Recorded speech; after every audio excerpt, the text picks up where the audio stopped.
막 저한테 와서 다짜고짜 막 시비를 걸고 막 피고 가요.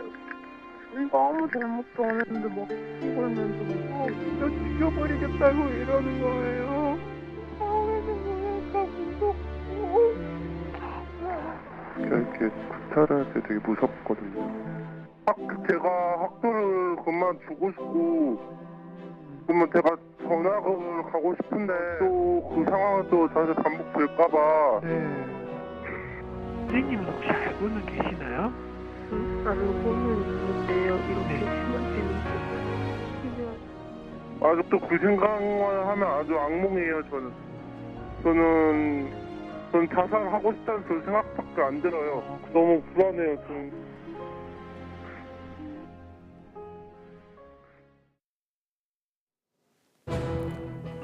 안녕하십니까, 유석현입니다. 14살 중학교 1학년 학생이 남긴 마지막 메시지입니다. 참으로 슬프고 안타깝습니다. 기성세대에겐 억만금을 주어도 얻을 수 없는 젊음. 그래서 더 무궁무진할 것 같은 희망. 하지만 무엇이 이 시대를 살고 있는 청소년들에게 젊음은 고통으로, 희망은 좌절로 바꿔놓은 걸까요? 먼저 안보라 앵커가 준비했습니다. 네, 안 그래도 마음 찌르는 소식이 많은 요즘. 청소년 자살, 참 민감하고 아픈 주제라서 피하고 싶으셨던 분들도 많을 것 같습니다. 그래도 우리는 들여다봐야 합니다. 청소년 자살의 10대 사망 원인 중에 1위라는 사실 여러분 혹시 알고 계셨습니까? 자, 통계를 한번 볼까요? 지난 2015년 한 해에만 무려 245명의 청소년이 스스로 목숨을 끊었습니다. 전년 대비 낮아졌다고는 하지만 10대 청소년의 자살률은 2.3%에 이릅니다. 그렇다면 왜, 무엇 때문에 청소년들은 극단적인 선택을 하는 걸까요?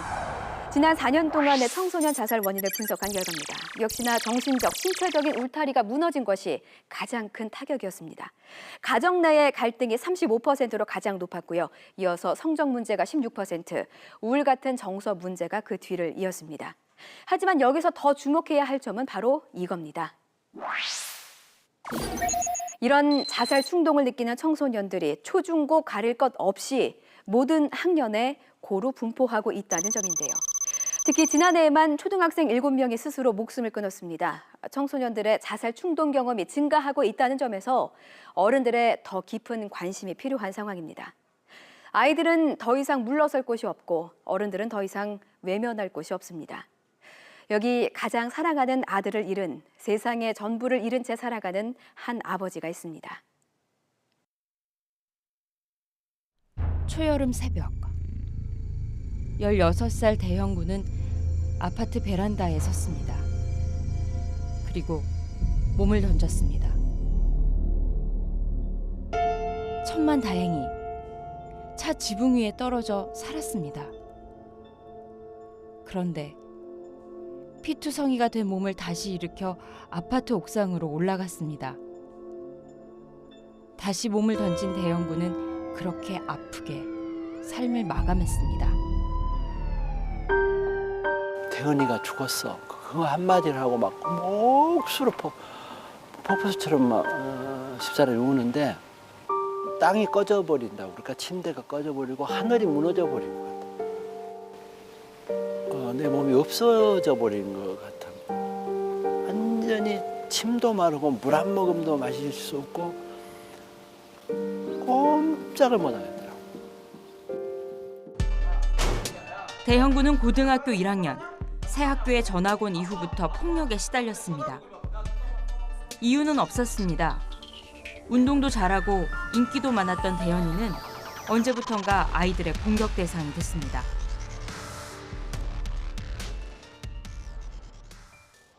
가족에게 알리면 집에 불을 지르겠다고도 했습니다. 피멍이 든 얼굴로 돌아온 대현이에게 부모님은 누가 그랬는지 물었지만 불량배에게 맞았다고만 했습니다. 얘기를 못했구나. 그게 해결이 그것은 멀지 않아.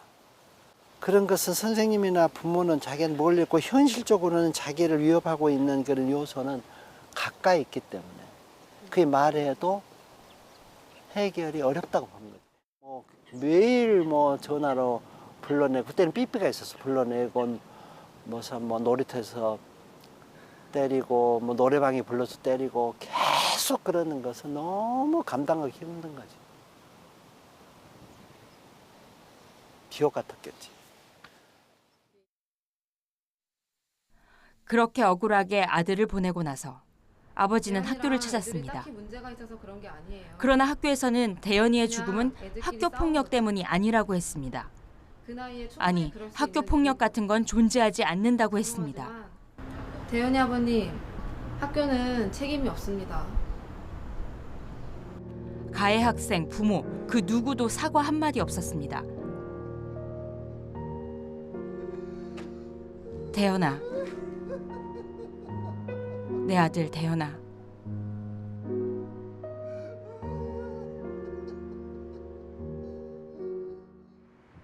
소위 성공한 셀러리맨이었던 아버지는 그날로 회사 임원직을 그만뒀습니다. 그리고 또 다른 대현이의 죽음을 막기 위해 남은 삶을 살기로 했습니다. 청소년 폭력 예방재단을 출범하고 전국 학부모 47만 명의 서명을 받아 2004년에는 학교폭력 예방법이 제정되도록 했습니다. 재단에서는 상담을 통해 학교폭력이나 집단 따돌림으로 고통 속에 놓인 청소년들의 이야기를 듣고 화해 중재와 심리치료를 통해 해결책을 찾아갑니다. 자살의 위기에 놓인 청소년에게는 직접 문제에 개입하기도 합니다. 한 해 걸려오는 상담 전화만 8,000건. 지난 21년 동안 직원만 330명이 일하는 청소년 NGO로 성장했고 남은 재산도 모두 이곳 청해단에 기부하기로 했습니다. 지난 세월 동안 정말 수많은 생명을 살렸지만 NGO만의 힘으로 위기의 아이들 모두에게 개입하기에는 아직 힘이 부칩니다. 이거 사실 국가가 해야 될 일이거든. 국가가 교육을 책임지고 있는 부서가 이걸 사실은 학교폭력 부분은 쪽으로 해야 되는 부분에도 불구하고 쓸데없는 데는 수백억씩, 수천억씩 쓰는데 이런 데는 너무 없다고. 아버지는 생명이 다하는 그날까지 아이들을 살리기 위한 이 일을 계속해 나갈 것입니다. 아들을 대신해 아버지의 이름으로. 대현이를 만나신다면 뭐라고 얘기해 주시고 싶으세요? 따뜻하게 이렇게 안아주고 널 사랑한다, 널 좋아한다, 네 하고 싶은 걸 멋지게 하고 살아봐라, 이런 얘기를 해주고 싶어. 공부 잘해라가 아니라 넌 멋진 애야, 넌 뭐든지 잘할 수 있어, 이런 얘기를 아이들한테 해주고 용기를 주고 사랑을 충분히 주는 것이 부모가 해야 될 가장 중요한 게 아닌가. 그런 생각을 절실히 하죠. 네, 지난 6월이었죠. 저희 프로그램에서 희망 프로젝트 자살자를 방송했습니다. 오늘 그 후속편으로 청소년 자살에 대한 이야기를 해볼까 합니다. 오늘 함께 이야기 나눌 분들 소개해드립니다. 홍창형 중앙자살예방센터장 그리고 유현재 서강대 신방과 교수 나오셨습니다. 안녕하십니까? 네, 안녕하십니까? 네, 그리고 취재를 맡은 홍상희 기자입니다. 안녕하세요. 네, 오늘 좋은 말씀 기대하겠습니다. 방송 보고 계신 시청자 여러분 의견 샵 0024로 받고 있습니다. 여러분의 많은 참여 부탁드립니다. 참여해 주신 분 가운데 추첨을 통해서 모바일 상품권을 드립니다. 세상을 떠난 아들을 대신해서 21년 동안 학교 폭력과 맞서고 있는 아버지의 사연 어떻게 보셨는지요? 홍 기자, 네. 자식을 지키지 못했다는 죄책감이 남은 아이들을 지켜야겠다는 책임감으로 바뀐 것 같아요. 네, 그런 마음이 시청자 여러분도 느껴지실 것 같은데요. 아들의 죽음 이후 아버지는 그야말로 발로 뛰었습니다. 학교 폭력 예방에 관한 책자를 만들어서 전국 학교를 찾아가서 나눠주고요. 또 청소년 보호법과 학교 폭력 예방법 제정이 이루어지도록 47만 명 부모님들의 서명을 받으셨어요. 아들 이름을 딴 대현 장학금도 운영하고 있는데 매달 학교 폭력 피해자 가운데 이 사회 배려가 필요한 아이들을 위해서 학비와 생활비 지원을 하고 있습니다. 이사장님 목표가 무엇이냐고 여쭤봤더니 폭력이 없는 우리나라에서 가장 아름다운 초등학교를 만드는 것이 꿈이라고 하셨습니다. 네, 저는 그 대연군이 2번이나 목숨을 끊으려 했다는 게 참 충격적이었습니다. 얼마나 그 시간을 견디기가 힘들었을까 짐작하게 됩니다. 센터장님, 그 청소년기에 겪는 갈등, 그 정신적으로 어떤 영향을 미칠까요? 네, 저도 대연군 얘기를 들으면서 마음이 참 먹먹해지는데요. 예. 살아가면서 시기별로 중요한 관계를 맺는 사람들이 있습니다. 영유아 시기 때는 부모님의 역할이 아주 중요하고요. 청소년기 때는 나이 또래가 비슷한 친구들, 그리고 이제 청장년기 때는 배우자, 그리고 노년기 때는 자녀들하고 관계를 맺는 게 아주 중요한데 이 관계가 만족스럽고 잘 유지가 되면은 행복하지만 거기서 만약에 문제가 생기면 이제 스트레스를 아주 많이 받게 되는 거죠. 청소년 시기에 관계가 잘 친구들하고 형성이 되어야 되는데 왕따를 당한다든지 아니면은 학교 폭력까지 있게 되면은 아주 극한, 정말 생각하지 못하는 그런 이제 행동까지 하게 될 수도 있습니다. 특히 그 청소년기의 자살을 우리가 좀 심각하게 생각해야 하는 이유는 뭘까요? 보통 어른이 되면 이제까지 살면서 여러 가지를 다 경험을 합니다. 희노애락 다 경험을 해봤고요. 산전수전 다 경험을 해봐서 웬만한 거 가지고는 절대 놀라지 않습니다. 근데 이제 어른의 입장에서 봤을 때는 굉장히 사소한 일이지만 청소년 입장에서는 태어나서 처음 경험하는 그런 좌절이나 그런 고민이 많거든요. 근데 그런 게 있을 때 어른들이 조금이라도 관심을 가지고 도와주면 이제 자살을 예방할 가능성이 아주 높아지기 때문에 자살 예방 가능성이 많다라는 그런 측면에서 아주 중요한 의미를 가지고 있습니다. 학교 폭력이나 교우 관계 등 자살과 관련한 여러 가지 원인이 있을 겁니다. 유 교수께서는 그 원인을 대중 매체를 꼽으셨는데 특별한 이유가 있습니까? 사실 개인이 자살에 이르기까지는 뭐 다양한 이유가 있을 것으로 생각이 됩니다. 그런데 그 단일한 이유 하나만을 가지고 논의하는 것은 좀 옳지 않다고 생각을 하고요. 물론 이제 실제 자살로 이제 가서 굉장히 그 시점에 임박했을 때는 뭐 우울증이나 정신적인 불안 등으로 귀결될 수 있는 가능성은 얼마든지 있겠습니다만은 일종의 그 직접적인 뭐 동인이 될 수 있습니다. 하지만 저희가 또 이제 살펴봐야 될 것은 그 앞에서 이 아주 극단적인 환경으로 몰아가는 그 요소들을 저희들이 한번 살펴봐야 된다라고 생각을 좀 합니다. 근데 교수님, 저희도 이제 미디어에 종사하고 있으니까 약간 뭐 억울한 기분도 들고 그러는데 미디어 노출 청소년한테 얼마나 심각하다고 보시는지도 궁금하거든요. 사실 그 미디어에 대해서 그 유통되는 자살 콘텐츠라고 하면 아마 여러 가지가 있을 수가 있을 것 같습니다. 첫 번째는 그 아무래도 좀 보도일 텐데요. 그 예를 들어서 우리나라에서 연예인이 자살했을 때 말 그대로 정말 빠른 시간에 너무나 다양한 정보들이 그 미디어를 그 완전히 쏟아내게 되는 상황을 볼 수가 있겠습니다만은 그 직접적인 비교는 물론 쉽지가 않습니다만은 작년이었었던 것으로 기억하는데 미국에서 로빈 윌리엄스가 자살했던 사건이 좀 있었습니다. 물론 미국이 한 넓으니까 뭐 모든 주가 똑같지는 않겠습니다만은 미국의 언론이 유명 연예인의 자살 사건을 다루는 모습에 제가 좀 개인적으로 좀 놀랐습니다. 간단하게 말씀드리면 딱 한 줄이었거든요. 그래서 혹시라도 아마도 발생할 모방 자살을 방지하기 위해서 그 해당 배우의 이름, 로빈 윌리엄스죠. 그리고 직업, 영화배우, 나이, 그리고 죽음을 확인하는 그 deceased라는 단어 딱 그것뿐이더라고요. 그래서 물론 그 시점에서 경찰의 공식적인 발표가 없어서 죽음의 원인에 대해서는 아직 규명되지 않았다라고만 적혀 있는 것을 좀 봤습니다. 그런데 우리나라를 한번 떠올려 보시면 2011년이나 특히 2008년 그 연예인들의 자살이 좀 연쇄적으로 많이 일어났었던 적이 있었습니다. 그런 때를 떠올려 보면 아마 차이가 어떤 것인지 좀 느껴지실 거라고 좀 생각이 되고요.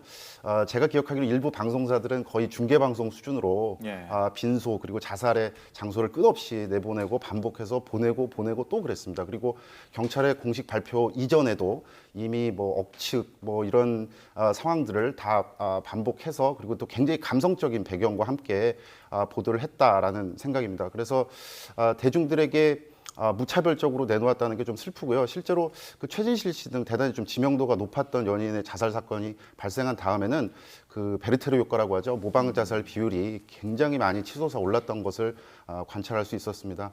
사실 청소년들의 별다른 어려움 없이 너무나 쉽게 노출될 수 있는 드라마를 또 다음에 제가 좀 지적을 하고 싶은데요. 제가 최근에 진행한 또 연구만 보더라도 사실 굉장히 그 대단히 빈번하게 묘사되는 것을 볼 수가 있었고요. 실제로 청소년들이 시청하기에 딱 맞는 그 골든 타임이라고 하죠. 그때 방영되는 그 각종 드라마에서도 자살 장면을 발견하는 것은 결코 어려운 일이 아니었습니다. 그래서 기본적으로 수적으로나 그리고 더욱더 심각한 상황은 그런 상황이 굉장히 그 말 그대로 드라마틱하게 좀 묘사가 된다는 거거든요. 그래서 미화에서 표현하는 경우도 상당히 많이 좀 발견되었다는 것이 좀 슬펐습니다. 그래서 사실 사람이 죽고 더욱이 또 자살 그 고의적 자해라고 하지 않습니까? 그래서 굉장히 끔찍한 장면인데 뒷배경에는 굉장히 감미로운 음악 깔리고 또 표현하는 경우가 적지 않았습니다. 최근 들어서 자살의 장소, 방법을 대단히 구체적으로 이렇게 거명하는 경우도 좀 많이 있어서 아직은 죽음에 대한 개념이 성인의 그것처럼 체감하지 할 수 없는 청소년들에게는 참 나쁜 영향이 있을 것이 아닐까라고 좀 생각을 해봤습니다. 교수님 말씀 듣고 보니까 지금 그 말씀을 드라마 작가들이 좀 귀 기울여 들어야 될 것 같네요. 예, 그랬으면 좋겠습니다. 희망합니다. 센터장님 보실 때는 그런 언론에 노출된 청소년들 심리적으로 얼마나 심각한 그 충격이나 타격을 받을까요? 저도 뭐 유현재 교수님 그 말씀에 전적으로 동의하고요. TV나 언론 매체에 나오는 자살과 관련된 보도나 자살과 관련된 영화, 드라마가 청소년들에게 직접적인 영향을 미칩니다. 예. 청소년들의 마음이 이렇게 잘 흔들리기 때문에 거기서 생기는 어떤 모습이 예를 들면은 주인공이 자살로 왕따를 당해서 뭐 학업이 또 성적이 떨어져서 또는 실연을 당해서 자살을 시도하게 되면 나도 이렇게 해야 되는가 보다라고 하나의 문제 해결 방법으로 학습화하는 게 아주 커다란 문제가 됩니다. 그래서 어떤 경우에도 자살은 미화되면은 안 되고 정당화되면은 안 됩니다.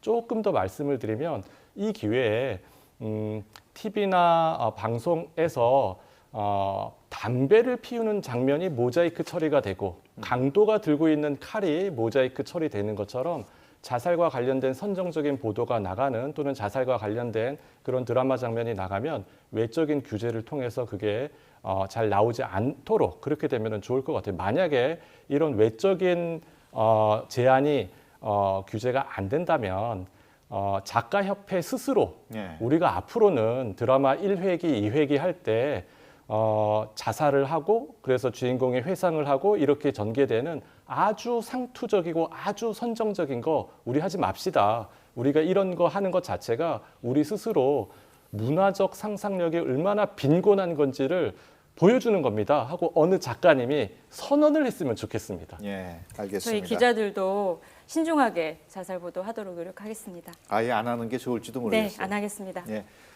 그렇다면 우리 청소년들은 과연 어떤 점이 가장 힘들다고 이야기를 할까요? 저희가 직접 이야기 나눠봤습니다.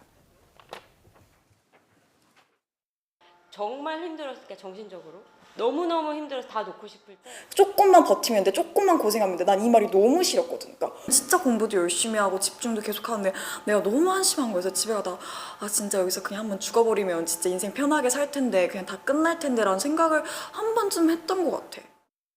일어나서 독서실, 밥 먹고 독서실 뭐 이러다 보면은 정말 힘들었던 게 나중에 되면은 그냥 목표의식이 없고 그냥 어떤 기계같이 그렇게 공부를 하고 있는 모습을 많이 봐.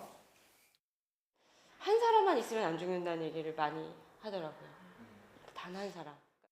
부모님이 와서 아무런 말 없이 어깨를 토닥여줬을 때 그때가 난 가장 힘이 됐고 그 계기로 인해서 이제 가끔씩 뭐 부모님한테 하소연하면서 울기도 하니까 같이 얘기할 수 있는 그런 사람 한 명만 있으면은 힘들더라도 극복해야 될 것 같아요.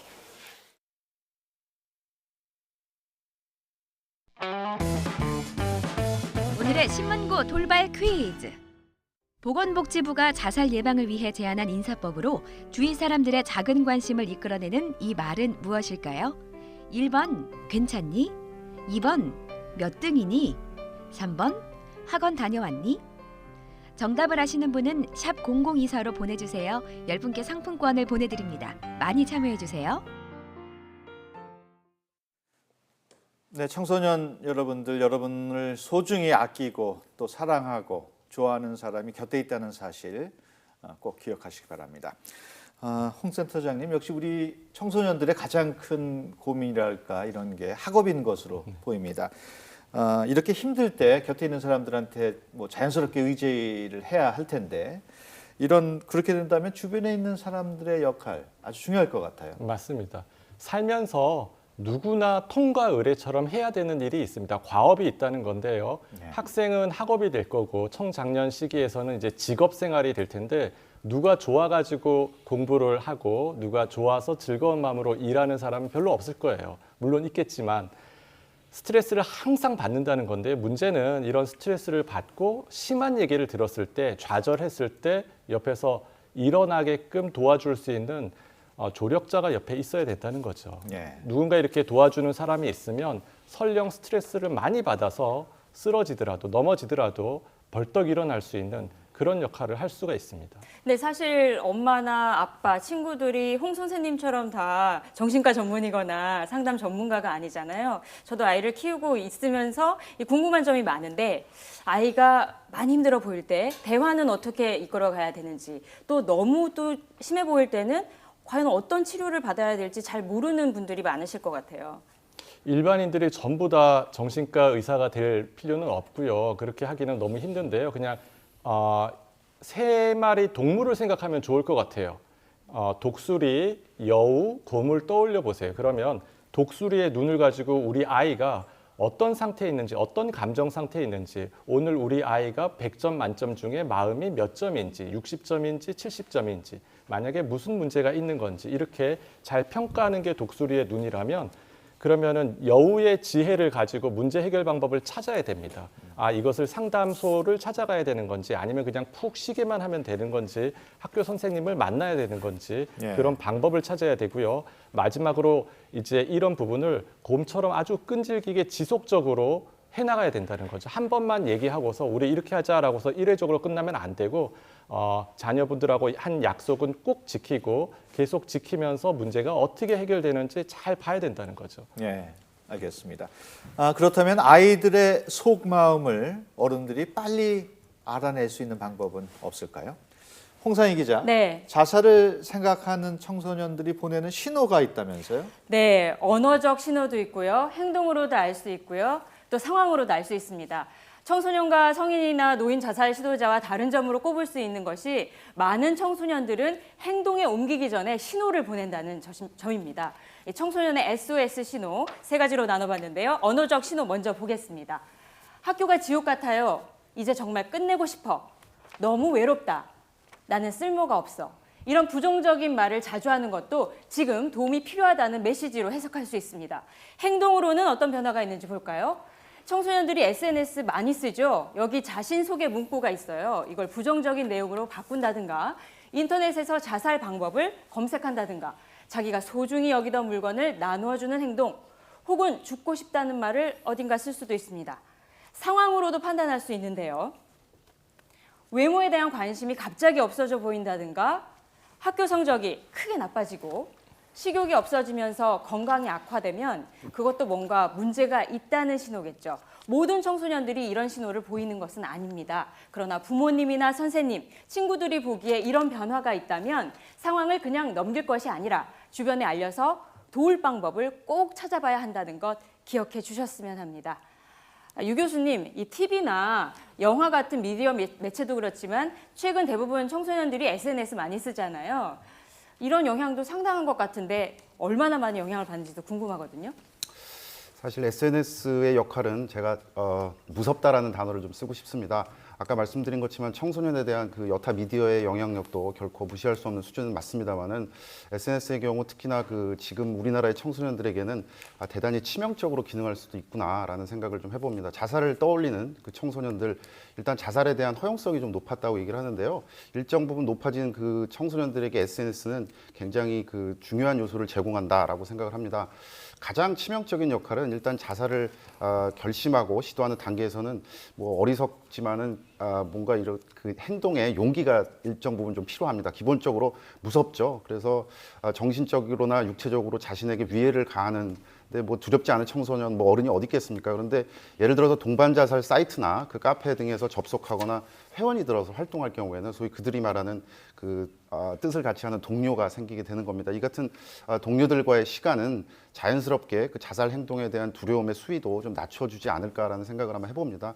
어떻게 말하면 집단 의식에 의해서 그 공포심이 완전히 실종되는 것이라고 좀 볼 수가 있을 것 같습니다. 또 다른 역할은 일단 대단히 자세하게 안내받을 수 있다라는 그런 좀 안타까움이 있고요. 자살에 대한 정당성을 서로에게 부여하기도 하고 서로 미화시키고 서로 또 약속하고 또 그래서 순간적으로 착각을 일으킬 수 있는 장소가 바로 자살의 어떤 숙주 역할을 하는 그곳이라고 생각이 됩니다. 그래서 지친 상태 뭐 이런 데서 참 치명적이 아닐까 해서 조금 더 조심이 필요한 굉장히 특별한 공간이라고 생각을 합니다. 네, 저희가 샵 0024번으로 청소년 자살에 관한 시청자 여러분의 의견을 받고 있습니다. 여러분의 많은 참여 부탁드립니다.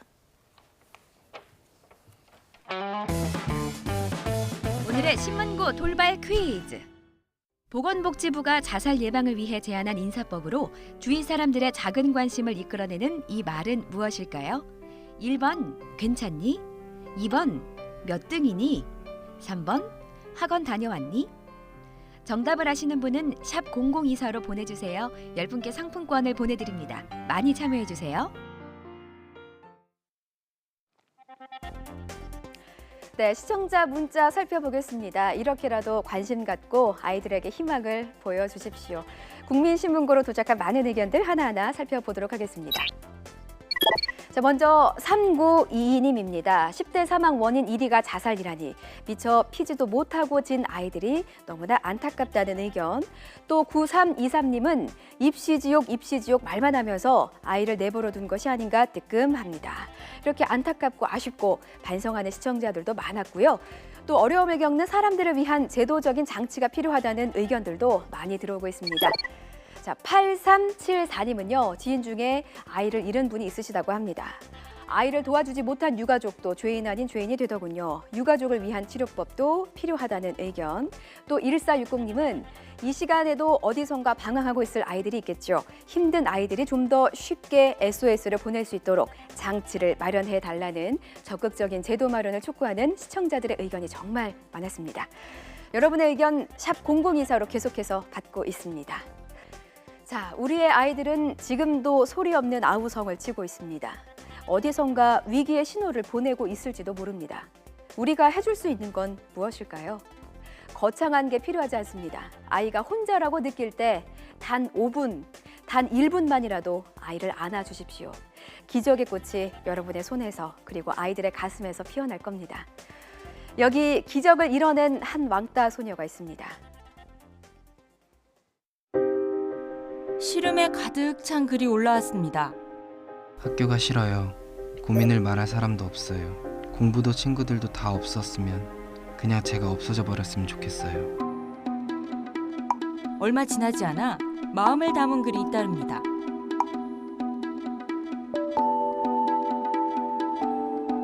청소년들이 고민을 올리면 그 고민을 함께 생각하고 해결책도 함께 찾아보는 어플리케이션 홀딩5입니다. 5분 동안 안아준다는 의미의 이 앱에는 27,000여 명이 가입했습니다. 고민을 말하는 청소년뿐 아니라 부모님, 선생님, 누구에게나 열려 있습니다. 이 앱을 만든 사람은 누구일까요? 바로 집단 따돌림을 당해 외톨이였던 소녀였습니다. 네, 우리가 흔히 말하는 왕따였던 거죠. 구미에서 고등학교에 다녔던 성빈이의 고통은 1학년 어느 날 시작됐습니다. 곁에 있던 친구들이 하나둘 곁을 떠나더니 주변에서 이상한 눈초리가 느껴지기 시작했습니다. 괴롭힘도 점점 심해졌습니다. 혼자 밥을 먹고 하루 종일 혼자 교실에 앉아 있었습니다. 주변에서 욕하는 소리가 들렸고 노골적인 위협도 시작됐습니다. 제 책상과 아니지만 그 다른 책상이나 의자를 발로 차거나 그러면서 저를 위협한다거나 그리고 뭐 심지어 제가 교실에 그때 들어왔었는데 어떤 아이가 그 의자에 앉아 있다가 이렇게 앉아 있다가 일어서면서 저를 향해서 가위를 던졌어요. 부모님께 말씀드렸지만 너에게도 잘못은 없는지 살펴보라는 충고는 전혀 도움이 되지 않았습니다. 성빈이는 점점 혼자 있는 시간이 많아졌습니다. 그리고 무서웠어요. 왜냐하면 나는 더 이상 기댈 데가 없고 혼자구나라는 생각이 들었고 그렇게 두렵기 시작하다가 죽음을 생각할 수밖에 없는 상황이 되니까 무섭더라고요. 내가 당해보니까 내가 겪어보니까 이거는 그러니까 누군가가 죽지 않으면 끝나지 않겠구나라는 걸 느꼈어요. 성빈이가 매일 울면서 학교를 가고 한밤중 방에서 나와 12층 아래를 물끄러미 바라보는 일이 잦아지고 나서야 부모님은 상황이 심상치 않다는 걸 깨달았습니다. 이게 진짜 위험하구나 생각을 했죠. 내가 이 순간에 그냥 딱 뛰어내리거나 아니면 이 순간에 뭘 하면 끝난다고 생각하는 거예요. 그러니까 아이들이 요즘 컴퓨터 많이 하니까 리셋하듯이 그냥 새로 싹 지워진다고 생각하는 거죠. 부모님의 관심과 함께 성빈이는 죽음 대신 새로운 꿈을 그리기 시작했습니다. 자신처럼 어려움을 겪고 있는 친구들을 돕기로 한 겁니다. 그래서 고민을 상담할 수 있는 공간을 만들기로 했습니다. 대학에 진학한 이후에도 성빈이는 더 많은 청소년들을 돕기 위한 노력을 계속하고 있습니다. 뜻을 같이 하는 친구들도 많아졌습니다. 얼핏 보면 왕따를 극복한 소녀의 성공담 같지만 성빈이의 고통은 아직 끝나지 않았습니다. 성빈이의 이야기가 세상에 알려지자 이번에는 인터넷 댓글로, SNS로 성빈이가 원래는 왕따의 가해자였고 가면을 쓰고 있다는 모함이 이어졌습니다. 그러나 성빈이도 그 아픈 시간을 견디면서 다른 친구들을 도우며 더 단단해졌습니다. 그런 거 학교 폭력 이런 거 보면은 막 마음이 그래요. 진짜 그 얼마나 힘든지 알거든. 정말 하루하루가. 이제는 혼자가 아님을, 나는 정말 가치 있는 사람이라는 걸 알고 있기 때문이죠.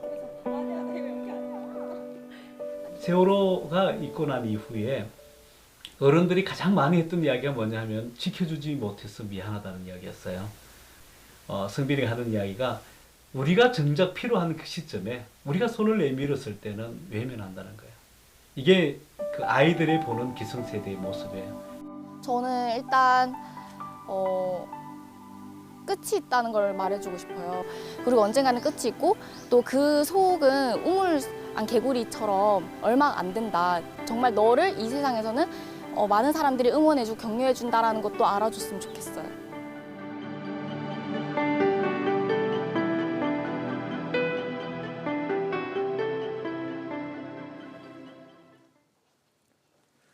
네, 이용자 수만 2만 7천여 명, 하루 고민 상담 약 200여 건.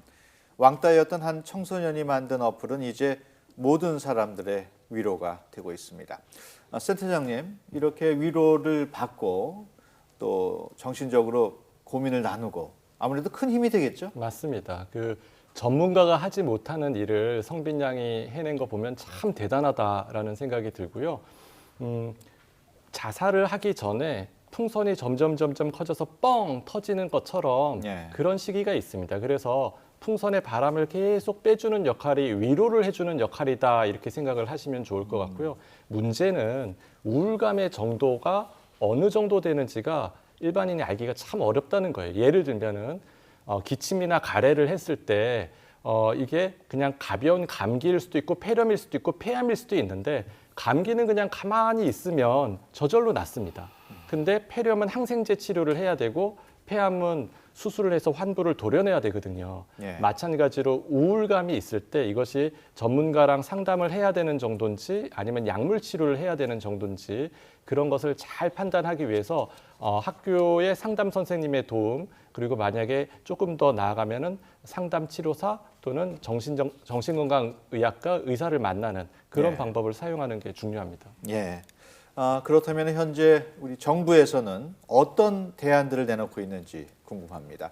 홍 기자, 어떻습니까? 네, 교육부는 이렇게 학교 교육뿐만 아니라 우리 사회가 함께 관심을 가지고 지켜봐야 한다는 입장인데요. 먼저 조명연 교육부 학생건강정책과장 인터뷰부터 들어보시죠.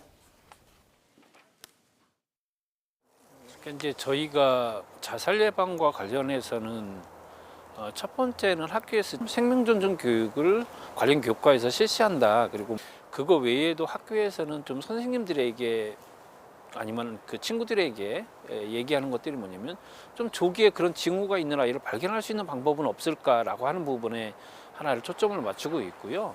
최근에 저희가 이제 하는 것 중에 하나는 청소년들의 눈높이에 맞춰서 그 아이들이 주로 사용되고 있는 미디어라든가 이런 곳에서 아이들이 쉽게 그런 내용을 볼 수 있게끔 자살 예방을 위한 교육 자료라든가 이런 홍보 매체를 볼 수 있게끔 저희가 지금 만들어서 지난 19일부터 지금 지난주 토요일부터 유포를 하고 있거든요. 그래서 아이들이 그런 내용들을 좀 같이 볼 수 있게 하고자 하는 것이 저희 지금 바람입니다. 지금 시청자 여러분들이 문자를 많이 보내주고 계십니다. 특히 부모님들이 응원의 문자 보내주고 계시는데요. 저도 아이를 키우는 입장에서 좀 뭉클해지는데 시청자 문자 소개해드리겠습니다. 2427번이 보내주셨는데요. 기숙사에 있는 고2 우리 아들 보고 싶어요. 아들아 사랑하고 또 사랑한다. 모든 아이들이 행복했으면 좋겠습니다. 정말 가슴 뭉클한 말씀인데요. 청소년 여러분들 모두 힘내주셨으면 좋겠고 모두가 여러분들을 사랑한다는 거 꼭 기억해 주셨으면 좋겠습니다. 일단 교육부의 입장 들어보셨는데 생명 존중 교육을 실시하고 있다. 그리고 위험 징후가 있는 아이들을 조기에 발견하는 부분, 즉 예방에 중점을 두겠다라는 말씀을 하셨어요. 근데 저희가 취재하다 보니까 조금 이상한 점이 있었는데 청소년 자살과 관련한 이 정부 부처가 분절화되어 있는 거예요. 그러니까 우리 국민 전체의 자살과 관련한 정책은 많은 분들이 알고 계시지만 보건복지부에서 하고 있고요. 교육부는 초, 중, 고등학생의 자살 문제를 다룹니다. 그러면 학교에 다니지 않는 아이들은 누가 다룰까요? 여성가족부가 담당하는데 이 서로 부서마다 나이 구분도 달라서 통계도 다르고 사업도 다 따로따로예요. 제 생각에는 이 주무부처부터 일원화해서 한꺼번에 좀 하는 게 낫지 않을까 이런 생각이 들었거든요. 교수님 어떻게 생각하세요? 저는 만약 자살 예방 활동 그 노력을 일반 마케팅에 한번 비유해 보자면 이제 막 이렇게 성장하고 있는 그런 성장기에 있는 어떤 시장이 다 아닐까라고 저는 생각을 했습니다. 그래서 창구의 일원화를 지금 논하는 것은 조금 시기상조라고 생각하고요. 현 시점에서는 우리 사회의 어떤 주체가 되었든 간에 열심히 하면서 전체 파일을 키워가야 되는 그런 시점이고 영역이 아닐까라는 생각을 합니다. 자살 예방 홍보를 연구하는 제게는 굉장히 고마울 따름이고요. 여성가족부는 제가 정확하게 파악하고 있지는 못합니다만은 보건복지부의 자살 예방 캠페인은 그 자살 브랜드라고 제가 말씀드리고 싶은데요. 괜찮니 에어키스 캠페인입니다. 그래서 괜찮니라고 말을 하면서 이렇게 에어키스를 날리자 이래서 많은 연예인들도 지금 동참하고 있고요. 그리고 잠시 전 조명현 과장님이 말씀하셨던 그 교육부의 자살 예방 브랜드라고 제가 다시 한번 말씀드리겠는데 생명사랑 나우 캠페인입니다. 그래서 이 또한 유튜브 등을 통해서 SNS를 통해서 지금 빠르게 확산되고 있는 것으로 저는 알고 있습니다. 타이거 JK 등 유명 가수들이 노랫말을 만들어 참여했다라는 소식도 제가 들었습니다. 교수님은 그러니까 나눠서 해도 괜찮다라고 하셨는데 홍 교수님께서는 센터장님 어떻게 생각하시는지? 저도 입장이 비슷한데요. 지금 더 중요한 것은 파일을 키우는 것뿐 아니라 특단의 조치가 필요합니다. 너무나 안타까운 것은요. 우리나라가 OECD 국가 중에서 12년 연속 자살률 1등인데 지금 보건복지부의 자살을 전담하는 전담 공무원이 딱 2명밖에 없습니다. 너무나 안타까운 일이고요. 과에서 해결할 부분이 아니라 자살 예방국을 만든다든지 아니면은 더 큰 범위에서 이 문제를 해결해야지만 하루 빨리 1등이라는 오명에서 2등, 3등 이렇게 내려갈 것으로 생각합니다. 네. 홍 교수님은 자살 예방센터 센터장이십니다만 또 정신과 교수이시기도 하고 네. 그 예방센터 어떤 예방책을 준비를 합니까? 2011년도에 자살 예방법이 제정이 됐고요. 2012년도부터 중앙자살예방센터가 생겼습니다. 예. 일반인을 위한 교육, 홍보 사업을 하고 자살 고위험군을 선별해서 치료기관으로 연계하는 사업, 그리고 자살을 시도한 분들 응급실 사업도 하고 예. 자살 유가족자를 지원하는 사업, 백서를 만들거나 연구 통계 지표를 만드는 사업도 하는데 그중에서 특히 강조하고 싶은 부분은 보고 듣고 말하기라는 게이트키퍼를 양성하는 것입니다. 예. 3시간짜리 교육을 하는데요. 이 게이트키퍼 교육이 지금까지 24만 6천 명 정도 했고요. 소아 청소년 시기에 해당되는 학생들 그리고 교사 여러분들 한 4만 1,000명 정도 이렇게 교육을 했습니다. 만약에 이 방송을 보고 계시는 분들 중에서 교육을 신청하시는 분들은 중앙자살예방센터로 신청을 해주시면 됩니다. 여러분들도 네. 교육을 받으실 수 있습니다. 지금 화면 보면은 전화번호 나오고 있습니다. 그 예방센터 예산 지원은 충분한가요? 부족하지요. 네. 너무나 안타깝습니다. 그 네. 자세한 얘기는 말씀드리기 어렵고요. 더 많아지기를 희망합니다. 많아질 알겠습니다. 거라고 기대하고 있습니다. 예. 이 교수님께서 보시기에는 오늘 뭐 많은 얘기 나눴습니다만 지금 가장 시급한 대책이랄까요? 뭐가 있을까요? 저는 외람됩니다만 뭐 학교에서 아이들을 가르치고 또 이렇게 교수입니다만은 돈 얘기를 좀 했으면 합니다. 네. 그래서 우리나라 대한민국이 아까도 말씀하셨습니다만 OECD 국가 가운데 자살률 1위를 10년 이상 계속해서 지금 굉장히 그 위기 상황이라고 저는 생각을 합니다. 그런데 이런 상황에서 자살 예방 인프라에 그 사용되는 소위 자살 예방 그 관련 예산이라고 하겠죠. 예. 그 예산이 굉장히 적은 것으로 좀 알고 있습니다. 그래서 국가 규모를 뭐 이렇게 단순하게 비교하기는 좀 어렵습니다만은 예전에 그 자살 때문에 굉장히 그 심각했던 일본과 비교해도 그 예산 차이는 굉장히 그 차이가 많은 것으로 부족하다고 저는 알고 있습니다. 예. 그래서 그 예산은 조금 늘어나야 된다라고 저는 생각을 하고요.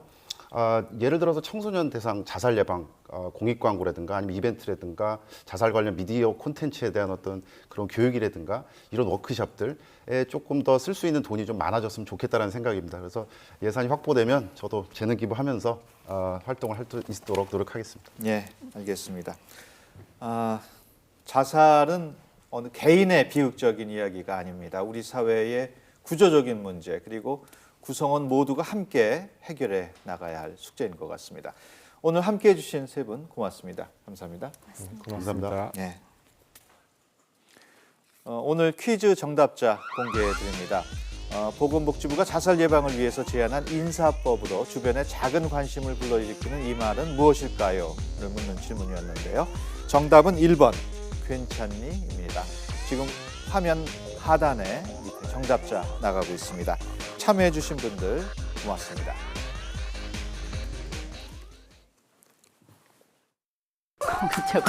지금 제가 이거까지 헷갈렸는데 정확하게 모르겠고요. 지금 전부 모르면 어떻게 하려고 여쭤보셨어요? 33건에 이르는 의혹이 제기되면 그래도 국방부 장관의 자격이 있다고 생각하십니까? 정말 송구스럽습니다. 저의 부족의 수치로 후보자직을 사퇴하기로 결심했습니다. 저는 국무총리 후보직에서 사퇴합니다. 총리 후보를 자진 사퇴합니다. 국무총리의 사의를 수용했습니다.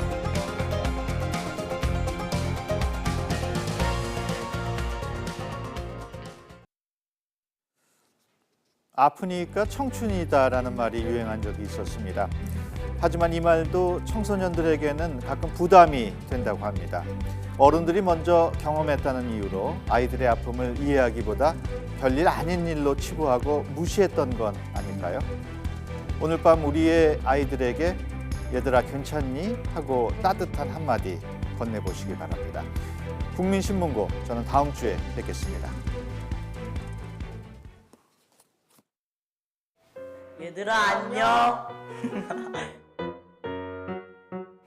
얘들아 너무 힘들어하지 마. 다 잘 될 거야. 친구야, 할 수 있어. 얘들아 힘내, 파이팅! 힘들 때 기대도 돼. 친구들아 용기를 가졌으면 좋겠어. 항상 자신을 믿었으면 좋겠어요. 파이팅! 힘내라는 한마디라도 하면은 그 친구가 많이 좋아할 거라고. 얘들아 파이팅! 얘들아 사랑해. 사랑해! 사랑해. 사랑해. 사랑해. 얘들아 힘내. 너의 꿈은 언제나 응원할게.